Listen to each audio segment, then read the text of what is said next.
y'all. We back at it again. You know who it is, man. It's the voice of the culture. And today I'm sitting with a very special guest of mine, and I'm very honored to be sitting with her. She represents a group of individuals that's all about the community, the culture, and our youth. But not just that, she's also a pillar of our community. And I'm blessed because to sit next to this young lady, I watched her strive, I watched her develop, and now she's a doctor. So let's welcome Dr. Suzanne Mullings to the Roundtable Podcast. Thank you, Sue. Appreciate you. Thank you for having me. Thank you so much for reaching out and allowing us to be a part of this. This is a blessing because I really I don't believe everybody understands what the Black Caucus is about because me personally, I didn't really know.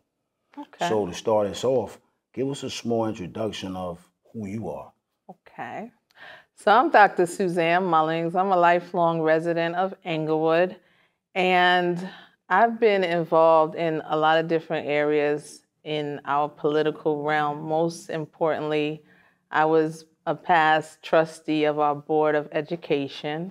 In 2019, I ran and I won along with Sam Trustee and Bill Feinstein. So that was really what got me into politics and interest in what's going on. There was some issues at Dwight Moore High School, which is in Englewood, New Jersey. Where we both graduated from. Where we both are alumni of. And it sparked me to get involved because you have to be involved in areas that are of interest to you and your children. And at the time, I had 2 children in our district. So that's really where it started. Currently, I am appointed by our mayor to our zoning board of adjustments. So I do sit on that board now as well. But, you know, to really understand politics, and especially at the local level, it can be tricky. And discouraging maybe?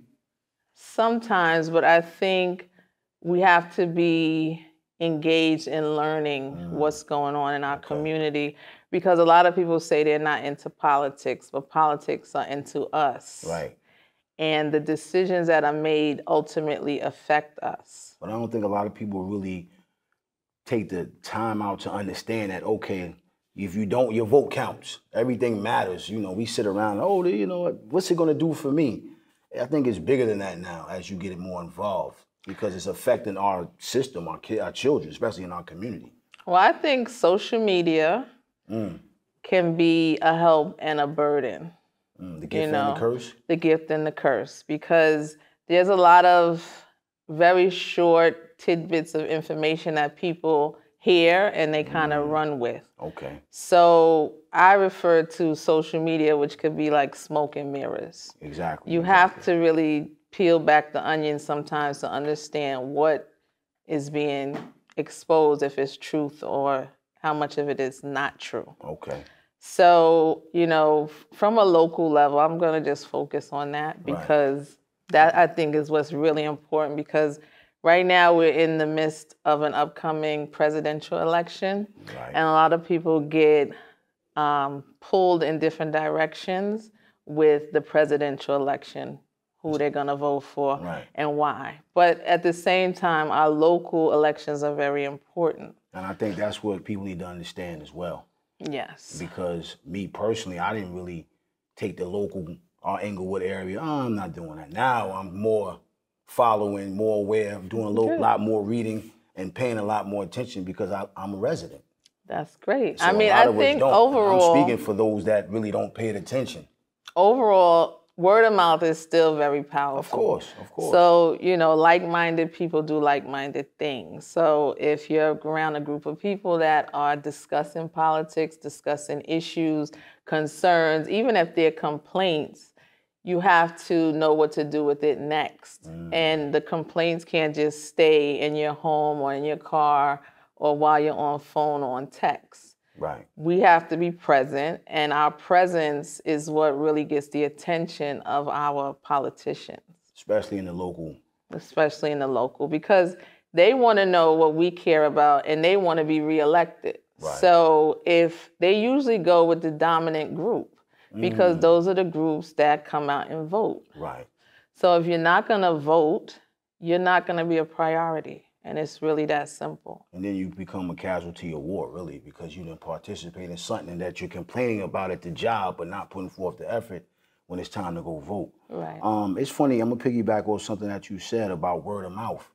Because I remember when you first started really doing what you were doing, I was in the barbershop and it was, that it was word of mouth. You know what I mean? I was like, wow, I didn't know she was doing that. And it was fellow friends of ours that we both, our brother G, our brother LaShawn Lucas, make sure you, like, wow. JP. JP, those individuals.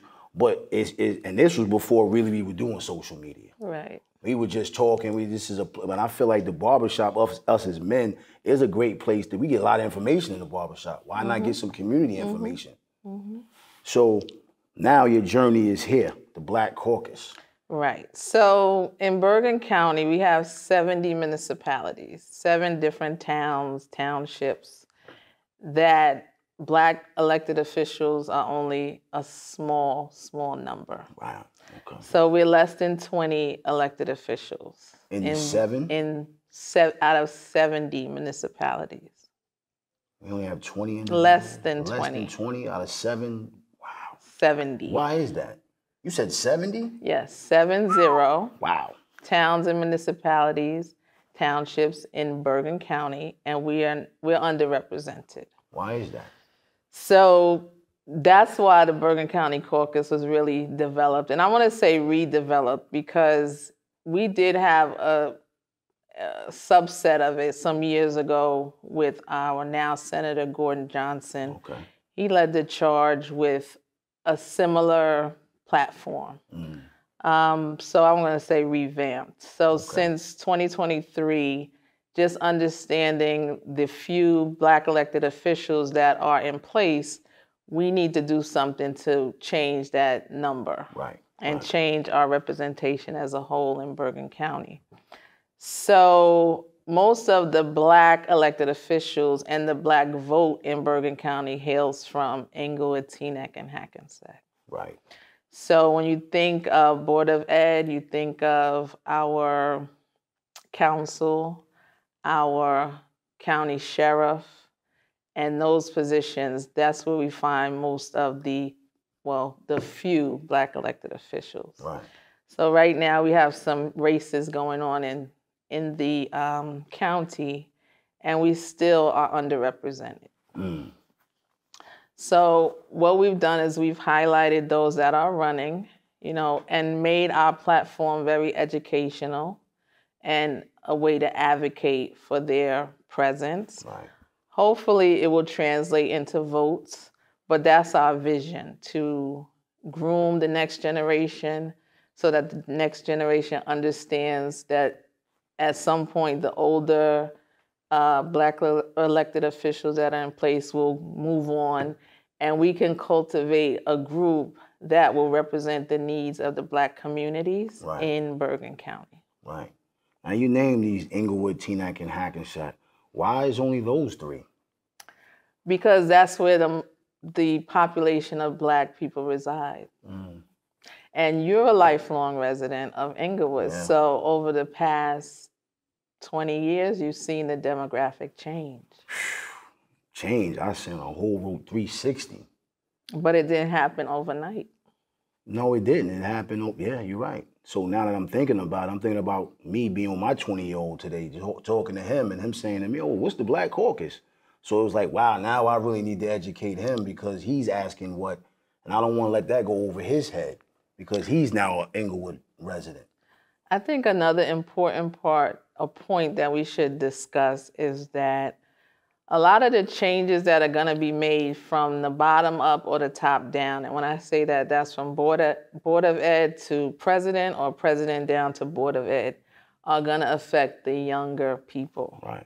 We are at the midpoint of our lives looking to ride off into the sunset. Right. But the policies and issues that are going to be on the books for years to come until it's changed affect the youth.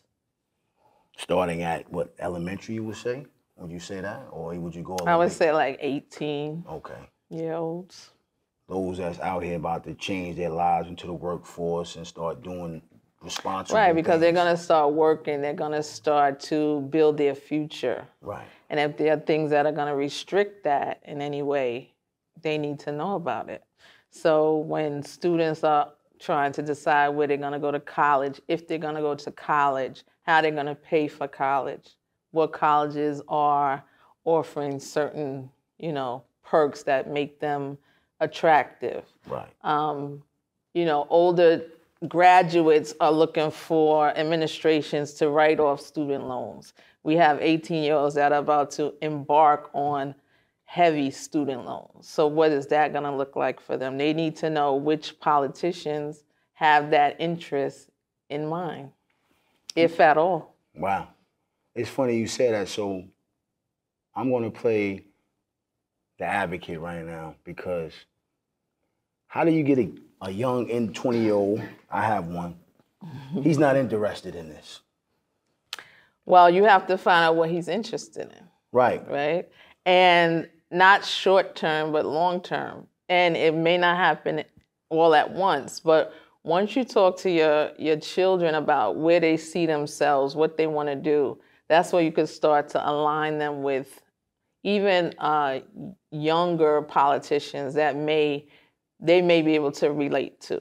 Right. It's like a slow infusion. Nobody wants to hear a lot of jargon and things that they can't relate to. Or excited about. Right. So unfortunately, when we were growing up, we had people that we kind of looked up to in the music industry or in the arts. But now it's different. Way different. It's a little bit. Right. The industry is saturated, so there's not one focal person. Go back to the smoke and mirrors. Right. And then they don't really discuss politics. And they're not educated enough. Right. So with the kids, like, I told them, come on, sit with me. I was going to bring them in. I don't want to do that.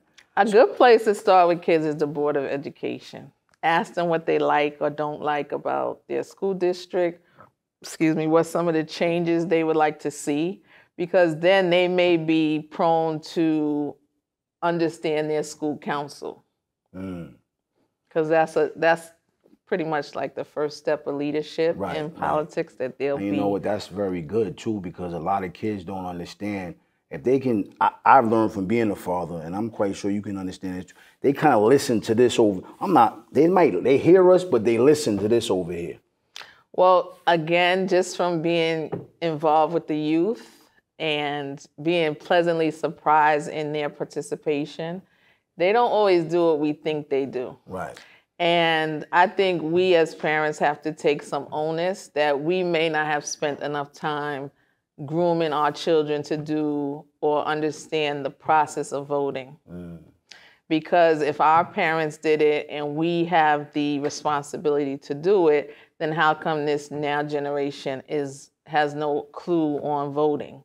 Vote for what? Vote for, like, they don't even have the basic kind of grasp on the history of voting. And when you bring up the plight of our ancestors and what they went through being unable to vote, they don't really connect with that either. At all. You're right. That makes a lot of sense. So let me ask you this then.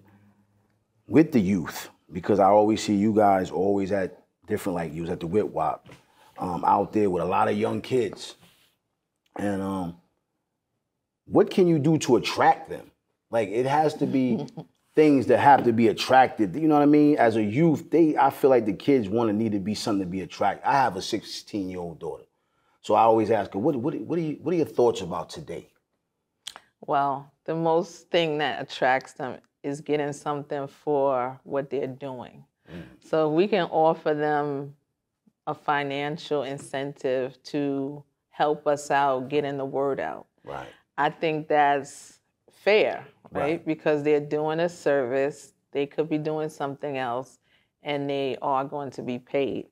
But once they do it, they start to understand where their work is going. They're getting involved now. So that's pretty cool. And I need all the parents to understand that, who's watching this, all generations, to understand that it's okay to be involved. It's not going to take away from you being cool or what your people's is doing. It's okay to get involved, because you may be the next leader. and actually step into something outside of your rim gives them the opportunity to say, hey, I'm not going to do this. I'm going to kind of do this over here. And that propels them in educating them because at the end of the day, a lot of us, we were young teenagers and they can relate to us. You see a lot of parents out and they don't even have their kids with them. And that's, again, that's an area that we have to learn to understand things have evolved and changed. There was a time where you went to an event that was important to your family. You went. And you went. I went with my parents. So now it's a lot of, I don't want to go, and we'll say, okay, because I'm a parent too. So I don't think we put enough in getting them to go, because usually once they come, they learn something, they take away something. It's just the struggle to get them there and not get them there under duress, right? Right. So now we at a point in your career, you're growing, you're educated. What made you decide to be, go get your doctorate? Okay. Because everybody doesn't really want to do that. So I'm a lifelong scholar, and I'll just tell you really short how I got to where I am now. So I'm a nurse. I'm a registered nurse, and I've worked in the Bronx for over 20 years. So it was in my introductory, administrative role that I knew I wanted to go back and get my master's degree. Okay. But I couldn't get that in nursing without being a nurse. Oh, okay. So I went to Bergen because they were the only place in the area that offered an evening program. I went, I finished that. And once I did that, I was able to transition right into the master's program because, of a bridge program that was offered through 1199, which is a workers' union in New York. And from there, I met some really good mentors that encouraged me to do my PhD, which I did at CUNY, the Graduate Center in New York. Congratulations on that. Thank you. I just kept going. And it wasn't easy. I had children during that time. But again, when you want something, you have to work towards it. Right. And you have to have a goal. Right. And I'm glad that you said that because it's beautiful to see a young Black lady that I watched grow up. I was, I'm under your tutelage. I will definitely give you your props on that. And I watched you in the community grow up. You know what I mean? And people just see each other, but people don't really understand each other. Yeah. And I want to tell you now, with this platform, I want to give you your flowers and say I salute what you've done. Thank you. And where you're going. Thank you. It definitely drives us. I have a young Black daughter. I have Black daughters. So to see somebody that I know, it's like, hey, listen, you can do it too. It just takes determination, hard work, and perseverance, and trusting in God, because I know without God, He wouldn't have got you through this. Absolutely. Now, you mentioned something about your mentees, mentors. How important is that in those fields? And I'm going to say in life, because I was having a conversation with somebody about that. Right. I was saying life. And what I learned... And it wasn't your family members either, so... No. And what I learned, sometimes you have a mentor and you don't even know that's your mentor. You can be around people in your life that are doing things or may have something you want to have one day, and you just kind of use them as a guide on how to get it. Right. So I have a 19-year-old son, and I asked him maybe 6 years ago about who his mentor is, and he said he doesn't have one and he doesn't need one. So that was, again, when the younger generation says things that are so kind of shocking, you have to really stay on that topic and not just move from it, because I had to infuse in him on a regular basis that you do need someone to help guide your steps. Right. And you being a parent and him saying that kind of made you feel like, wow, because I know I went through the same thing with my oldest at one point. But we're not the same. These generations are not the same. But there are some things that haven't changed, fundamentally. And I think we just have to find out a way to speak to them without offending them and getting the message across. And that's the part I was saying, because at the first time when I was doing it, I felt like he wasn't receiving it because he was more offended. So I had my father said, you got to double back. You got to kind of give them something they can understand. So I had to learn how to, well, all right, besides me, Who do you feel that you can talk to when that you may not want to talk to me? And obviously, you're talking to an individual that you trust and you believe in, so it starts right there. But now it's like I'm too cool for that, or I'm bigger than that. But you're really not, because we all need direction. I agree. You know what I mean? Knowledge is, you still learning. I'm still learning. I'm learning from you today. So it never stops. It doesn't stop. We just have to keep them open. Right. And again, if you think about your life, there are things that people have taught you that you didn't really realize you were learning that lesson. But in our ripe age now, you can pull back from that experience and, share those words or experiences that you had. And I think that's probably just the beauty of getting older, wiser, and just understanding that we're different. Right. And it's going to have to be different approaches to reach different people. Right, because this generation is definitely a little bit far-fetched than where we were. But they're just different. Right. And then we have to accept that. That's the part that makes it crazy. You have to accept it, but also I realize I may accept it, but I'm not going to agree with it. And that's a struggle. That's the biggest struggle. You know what I mean? So with that being said, you being a young black lady,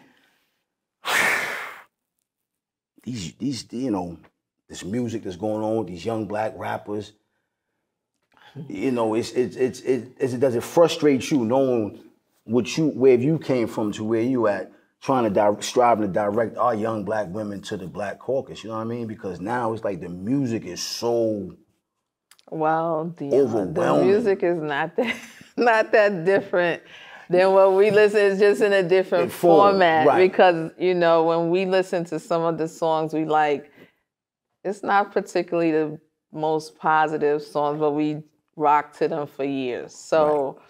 I think music is an outlet. So I'm not really, held up too much with what they're listening to and why. My concern is more so the attachment to the devices and the social media and just not being able to take a break and understand that you could put that down and really try and learn something. And if you're going to be on it all the time, at least diversify your social media portfolio. Don't be stuck in one lane. It's not. Let's try to get some educational things. How often do you guys go to the schools? Oh, so let me talk about that, because I'm really proud of what we've done in this election season. We started at Dwight Morrow with our youth ambassadors, and they were able to present a student or youth-led assembly. It was student-led to the seniors. So they kind of produced it and presented it. We had 5 students present. 3 were seniors and 2 were juniors. Wow. Okay. So they went over. No freshmen? No freshmen, but the audience were all seniors. Okay. Senior, students that were either 17 or already 18. Okay. So they presented why it's important to vote, voting at the local level, barriers that they face as it relates to voting, and they did a demonstration. So I think, again, that's not the end-all, be-all, but it was a start. Right. And they got to hear it from peers, their own age. Right. And they really did a great job. And we also had a second assembly-led student-led assembly at Teaneck High School. So because it was so well put together and received, our goal is to go throughout the county. Right. And Hackensack is up next. Right. Whether they know it or not. Well, they know it now. You heard it first. We coming for you. What about colleges? Well, we haven't gotten to colleges. Okay. I mean, we do have Fairleigh Dickinson. We've done a voter education drive there about 2 weeks ago, and we collaborated. Well, we were really guests of the NAACP. Okay. So we also collaborate with other organizations. Right. And some of the issues at the colleges for Bergen County areas, they're commuter schools. So you go in and out, it's hard to get them to one specific place. Oh, okay. But Fairleigh has dormitories, and it's probably the best area or opportunity we have to address that demographic. Oh, okay. So what other programs are affiliated with the Black Caucus? So right now we had our launch in April of this year. Okay. And from that time we have done quite a few forums our first launch was April 21st, and we were at Sweet Tea's restaurant in Teaneck. Right.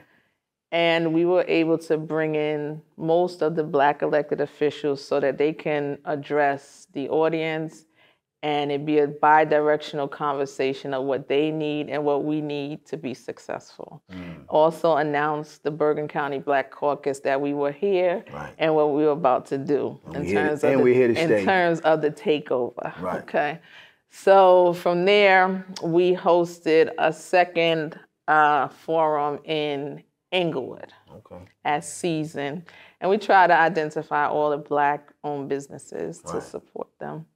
And at that forum, we brought in Newark's Mayor Ross Baraka, okay, because he will be running he is running for governor of, okay, New Jersey.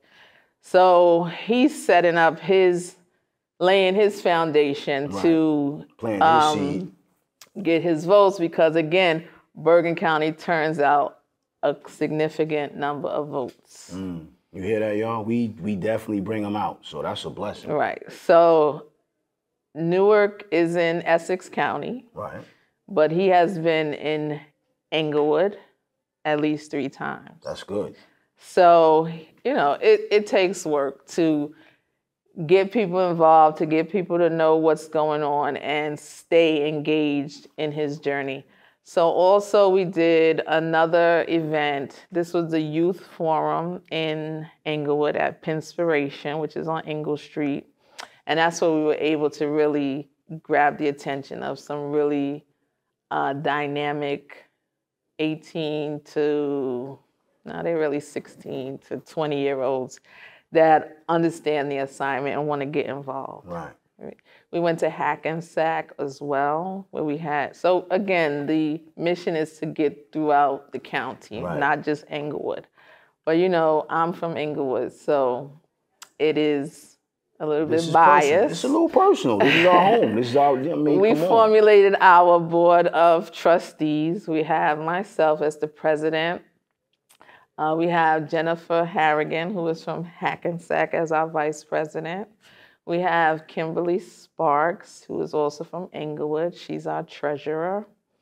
We have Kathleen Hunter Byers. She's a transplant, actually from the Bronx, but she lives in Bogota. Okay. So she's our financial secretary. And Karen Harley serves as our secretary, and she's from Teaneck. Okay. I have a question. Is it a nonprofit? It is a nonprofit, okay, and it is nonpartisan as well. Can you explain that for the listeners who may not understand that? So again, we're not solely for a Democrat or a Republican. Okay. We're for Black elected officials to be more numerous in volume at every level of the political game. So I'm gonna throw you a curveball now. Mm-hmm. What about for those that's not Black? Well, that want to get involved, because it's always those that and there's nothing wrong, but you don't have to be Black to be involved, but right, you have to understand our mission, and if you're okay with that, then you're more than welcome. Okay, because sometimes people think Black, but you broke it down basically. You have to understand what we're doing. We have a mission, and we need allies by all means. It's not to desegregate anyone, right, but it's to make everyone understand that Black people have to be unapologetic about being represented, because we don't have the same concerns and issues as others do. No, we don't. And if we start to think that we do, that's where we're going to fall short, because, again, the issues that we have in our groups, our friend groups, at home and we're just frustrated, if we look to another group to understand that, you're probably waiting for a long time. Mm. Wow, that's quite interesting because no one can really understand us but us. Yeah.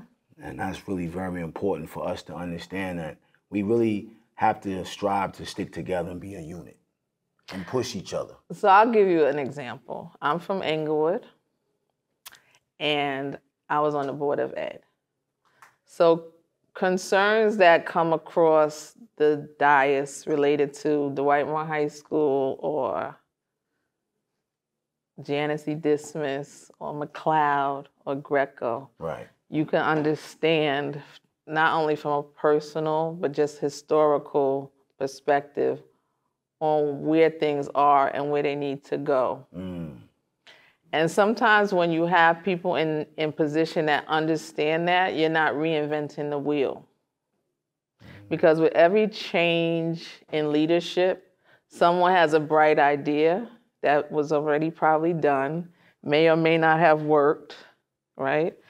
So, excuse me, we don't have time to keep going backwards to go forward. Exactly. You're wasting time. So we need people that are consistent, want to be involved, and want to listen to those that it impacts.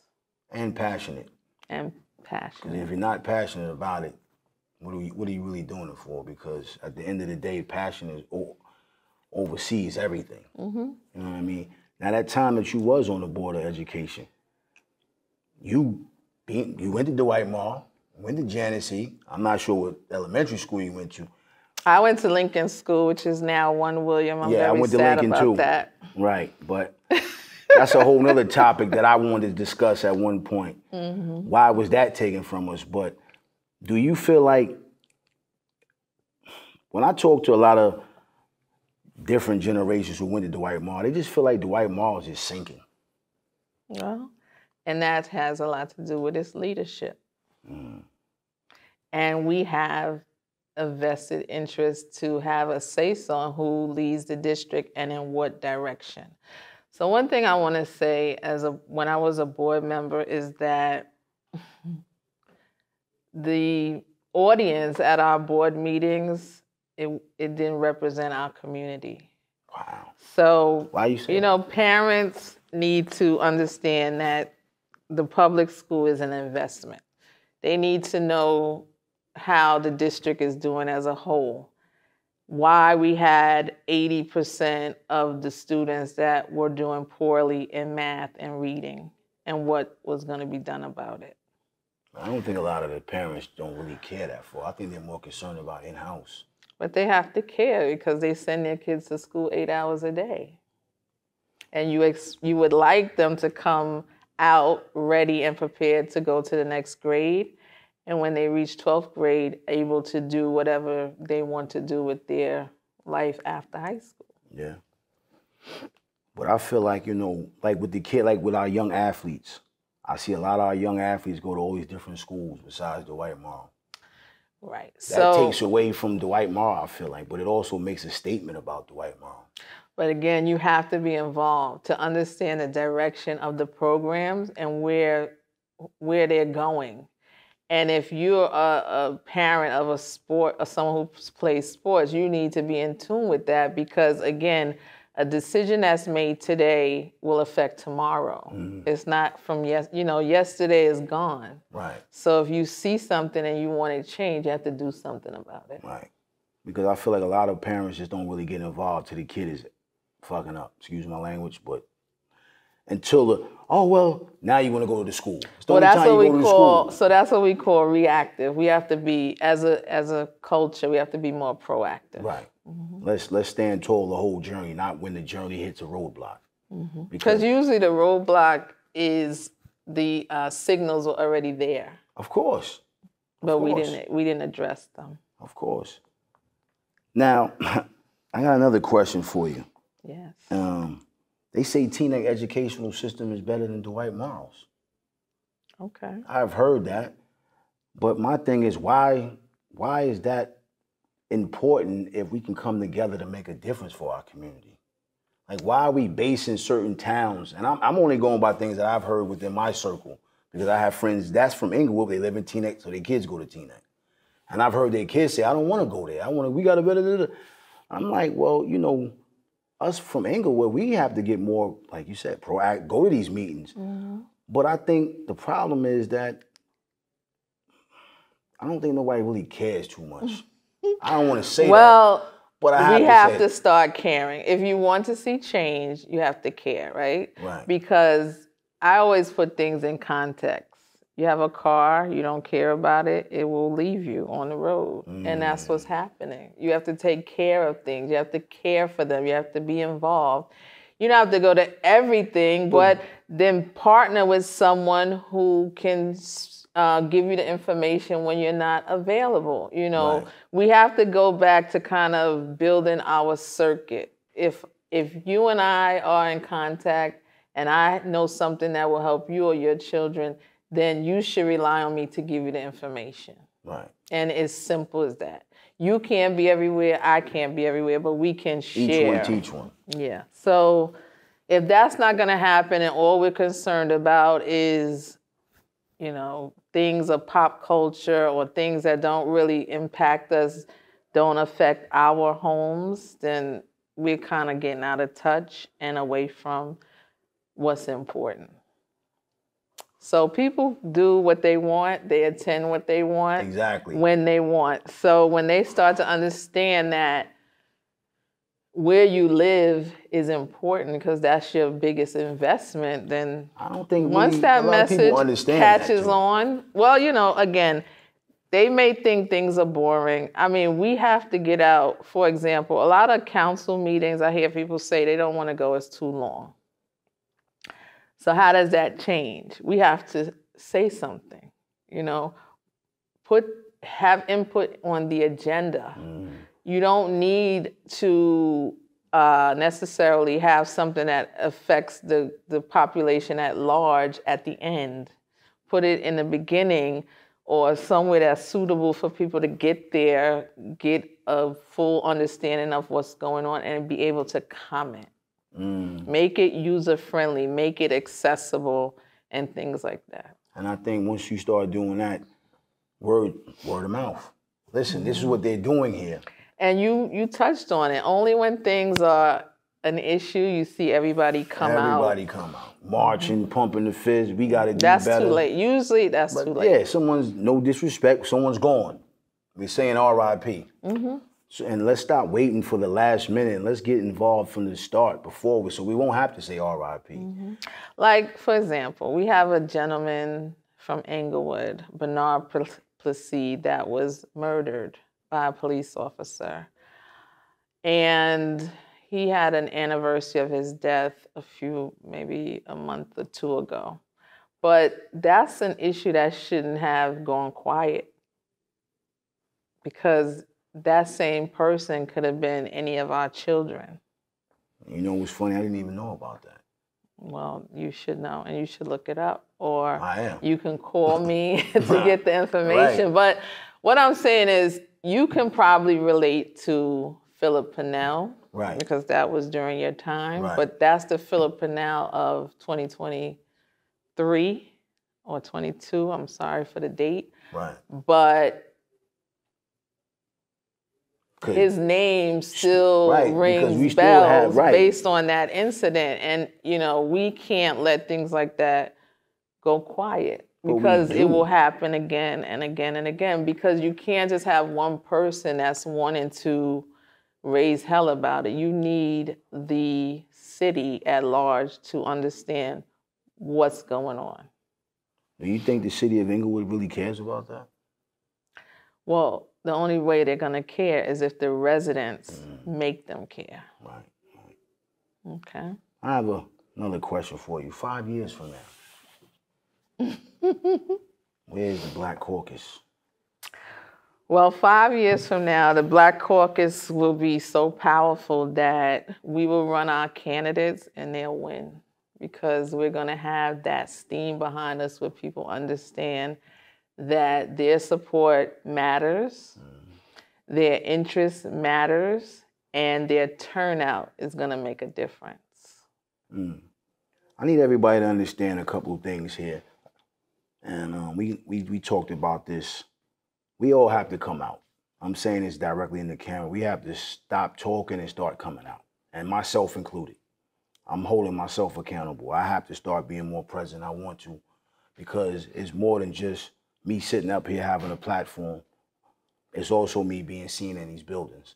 And I'm saying this to the camera because I want my peers to also come out. You don't, just because you may not be doing what I'm doing, let's just come out. We have children here. It's very important. And I'm so grateful for this opportunity because I've learned so much that I didn't know. I didn't know about that young man. And Right, and I'm not afraid to talk about it because I just didn't hear it. And so I need everybody to really start coming out. I need everybody to start connecting with each other and start letting each other know when the meetings are. Send a text, hey, tonight's the meeting. What we doing? We going? Like, if you don't have an idea, don't be afraid to reach out, myself included. You can hit my platform. I will hit Susie and other individuals. We really need this thing to turn over the way it needs to turn because this is our time, this is our future, and we can't keep playing these waiting games. I think what you just said was great because if you do start a network and someone can go, right? And anyone out of your group can go and bring back the information, that's going to be helpful. Right. And I take that responsibility for that because I'm outside, I'm running around, I'm with everybody, but I also need to be in those buildings listening as well. Yeah, my kids are not in school in Englewood because they're grown, but we're still residents. And I just want to add one thing, just a point of information. Alfred Avenue in Englewood is the property of TNEC. That's not too far from here. Right. It's, what would that be? North of Route 4? Right. TNEC is planning to put a dispensary there, which is going to potentially have a negative impact on Englewood and the residential zone that surrounds Englewood. Although that's a TNEC property, it's classified, and don't quote me on this verbiage, but it's classified as their industrial commercial space, but across the street is our residential area. TNEC has a lot of areas, i.e. Cedar Lane, where they can put things of that nature. So Englewood has to be informed on how to get involved, how to get information, and how to protect their property, which for most people is their most valuable asset financially. So again, you have to talk to people. You have to converse with your neighbor. Another area or topic that has decreased over time. You know, for those that are lifelong residents to any town, you used to know everybody on your block. Now you don't, and the reason you don't is because you have not connected with them. And don't want to. Right. Let's just be clear. So again, we have to want to, we have to care, and we have to get involved. Right. So if I know people that live in that area, I'm going to tell them that this is coming your way and you might want to attend a meeting or two to let them know how that's going to impact you. Because usually when we don't vote the way we should, people make decisions for us that, one, don't live in the area. They're not affected by at all what happens when changes are made, and they don't necessarily care. So to bring it for full circle, if you want people to care, you have to put people in office that care and are going to do what's in the best interest for you. And also having people in office that you can touch. I feel like that's important. You also have to have individuals that's leaders that we can also see outside at ShopRite, on Palisade Avenue, that you can have maybe that quick 2 minutes. Because I feel like sometimes people don't really want to be involved because they can't really see the person. They only see him behind the camera, and after that, the person disappears. But I have to disagree with you to some extent. Okay. It is still our responsibility to try and reach out. They're not untouchable, but you know, most politicians are only one person. You know, even if you take Englewood, for example, 4 wards to cover on a regular basis is not that easy. Okay. So that's why in Englewood we have a councilman for each ward, and then we have the council at large, so a total of 5. Okay. So I think, you know, if they're not knocking on your door, they have an email, they're on the city website, So it goes back and to that's us for doing our every part. town. Okay. Just I reach can out. respect that. If you email them and they don't answer, that's different. But if you don't reach out, it's hard to say everybody's gonna get a knock to say, how's your day going? What's going on with you over here on this block, and Right. so on and so forth. Because I will say at our council meetings, when there's the time for the public to speak, and they bring up a concern that a councilman or woman may or may not know about, they do come from behind the dais and introduce themselves, and more times than not give them their card to try and follow up. Okay. So, I mean, at the end of the day, we are human, and everybody cannot be everywhere. Right. But if you have a network that you can rely on that will share information with you, that's where you have to start. Okay. Well, I mean, the reality is reality. You heard it first. You know what I mean? The boss has spoken. The doctor has spoken. Before we close out, Dr. Suzanne, Yeah. 5 years from now, you as a Black leader in our community, where do you see yourself? Well, I see myself growing in knowledge. I don't know everything. I made a invested decision to try and do better for our community. Right. So I'll still be on that trail, that path. I'm not really sure where it's going to lead me, but I know it's going to have positive impact from here on. So my time on the Board of Ed was challenging.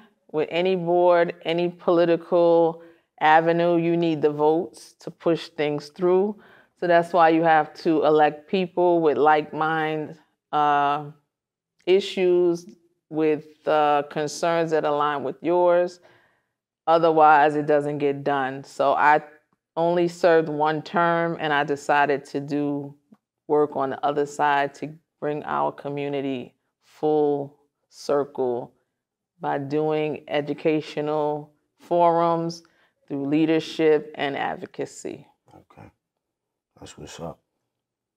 So if you don't know about Bergen County Black Caucus and you're on social media, we're on Facebook, we're on Instagram, and we're on TikTok. So we need those that don't know to get to know. The same way when I want to know what's going on in the world, I'll Google it or I'll look it up. www.bcbcnj.org is our website. And again, people do what they want when they want. Right. And they have to really understand that every election, our fate is on the ballot. You heard it first. The doctor has spoken. Englewood, Black Caucus, Dr. Suzanne Mullings. It's the round table, the voice of the culture. I'm honored to be sitting with this legend right here. Yes, and I want to thank you for having me today. Man, it was nothing. It was nothing. The opportunity to learn and to grow and really know some things that I didn't know. Listen, I need everybody to come out, support, send it to a friend. Let a person know. We send everything else. We send memes 100 times a day. Let's send memes about the Black Caucus. It's on Instagram. You heard where everything's at. I will be reposting it again so everybody can understand and get involved. You know what it is, the voice of the culture. I'm sitting with the doctor herself. It is what it is. Love is love. God bless, and have a great one.